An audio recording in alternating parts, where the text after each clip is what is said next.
I'm Michael Diamond. This is Muscle Central. If you like this video, give it a thumbs up, share, subscribe, turn on your notifications, and leave a comment. Okay, we're about 6 weeks out from the 2023 Mr. Olympia, and the way I see it, there's going to be one of 4 men that will be the last man standing. In last year's placings order, it's either going to be Hadi Choopan, Derek Lunsford, Nick Walker, or Samson Dauda.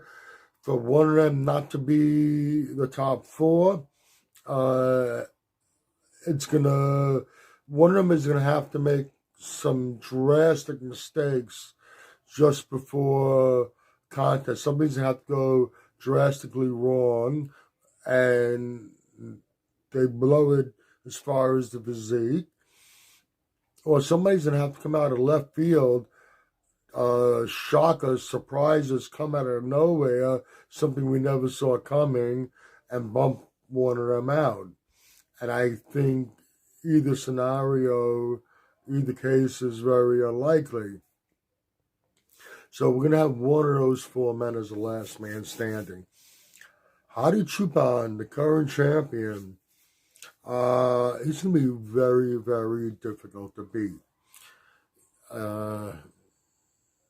We don't see much as far as updates, but what we have seen is pretty impressive. He carries that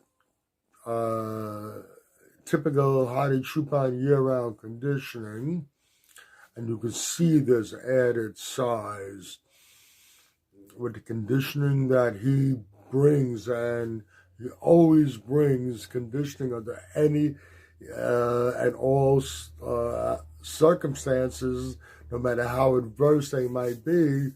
That combined with the added size, the fact that he's been there consistently year after year, makes him favorable with the judges, and the fact that he got into this country 6 weeks prior to having to step on stage, which is a lifetime compared to previous years. So all that added stress and pressure about getting into this country, or whether you can get into the country, is not there these last 6 weeks. And my hunch is that he knew it was a sure thing. It was in the bag that he was going to be in the country prior to him arriving for a period of time. The fact that Hani Rambad went through the steps of sponsoring, I'm not talking about supplement sponsorship, bringing him into the country. Hadi Choopan knew well in advance that he was going to be here without an issue, and that burden on your shoulders is lifted.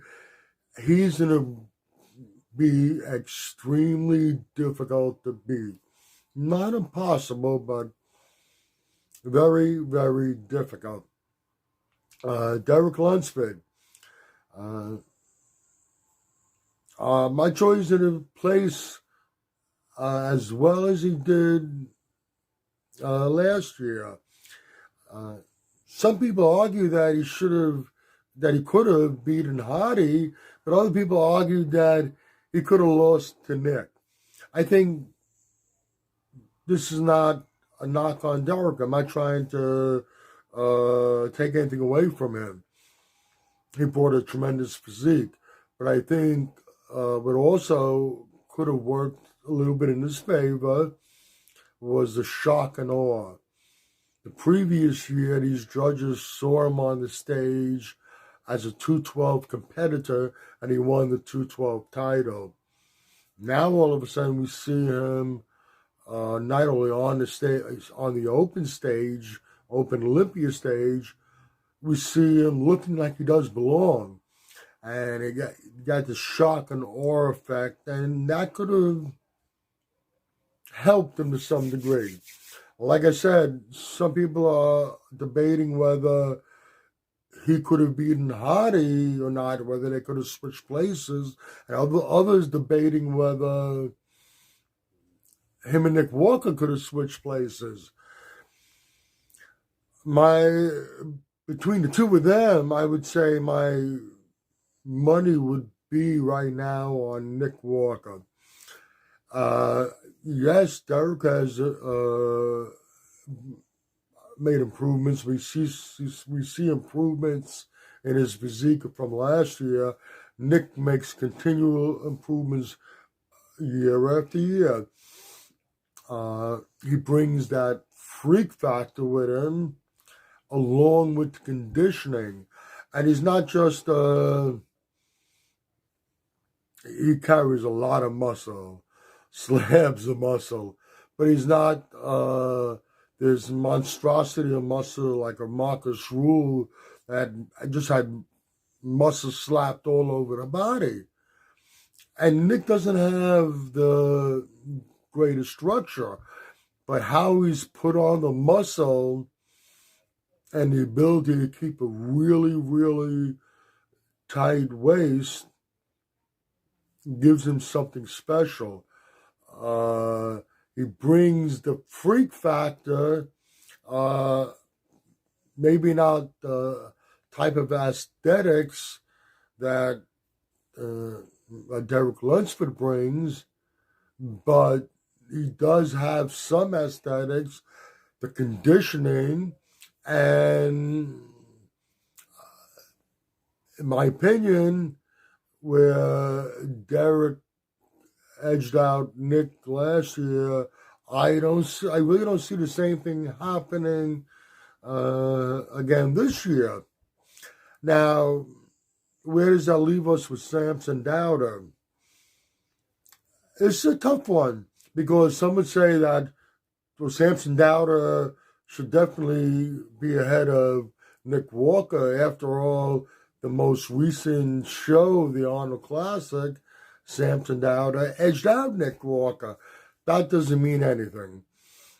Two different stages, two different shows. Just because you beat a guy one day doesn't mean you're going to beat him the next. Bodies change, and we have a sufficient amount of time in between the Arnold and the Olympia for a lot of changes to occur. It's a tough one to call, and a lot of it would depend on Samson. And he's brought up a weak point that everybody was always pointing out, his back. It's obvious that he brought the back up a lot. I think what it's going to come down to Samson is the conditioning and the type of conditioning he brings in. If he brings in conditioning to a point, to a certain degree, he could beat Nick Walker again. But if he doesn't bring a certain level of conditioning, might not have the same outcome as the Arnold. Now, let me add this in with Samson. If Samson really slam dunks it with the conditioning, brings in lights out conditioning, it might be a big problem for everyone else in the lineup. Because with Samson, you have the height and the width, so he takes up a lot of space on his stage. And he packs a lot of muscle on that frame already. And it appears that he's going to be coming on stage with a bit more muscle than he did last year, which can be a little scary. Then he has the shape, structure. He knows how to present his physique. He has a great presentation. So on top of that, if he can really bring in the conditioning, bring in a lights out conditioning, He essentially has everything that you need, you want in your Mr. Olympia. He's tall, wide, heavily muscled, shape, structure, great presentation, and lights out conditioning. But it all depends on Samson. Samson in this show, in the Olympia coming up, with everything he has, if he can bring lights out conditioning, yeah, it might be a big problem for everybody. Okay, that was nothing decisive over there, really. I was just running through how possibly things could turn out in the way I see it as of now. Like I said, my opinion can change or change drastically a week out from the show, and I'll try to pin it down to 5 and in order. But as of now, this is pretty much the way I stand, and I do think as of now that we will see Hadi as a repeat champion. Once again, all this can be a moot point. It could be thrown out the window a week before the competition. Keep watching, and if you agree, disagree with what I've said, let me know in the comments section. This is Michael Diamond. I'd like to thank you for watching Muscle Central.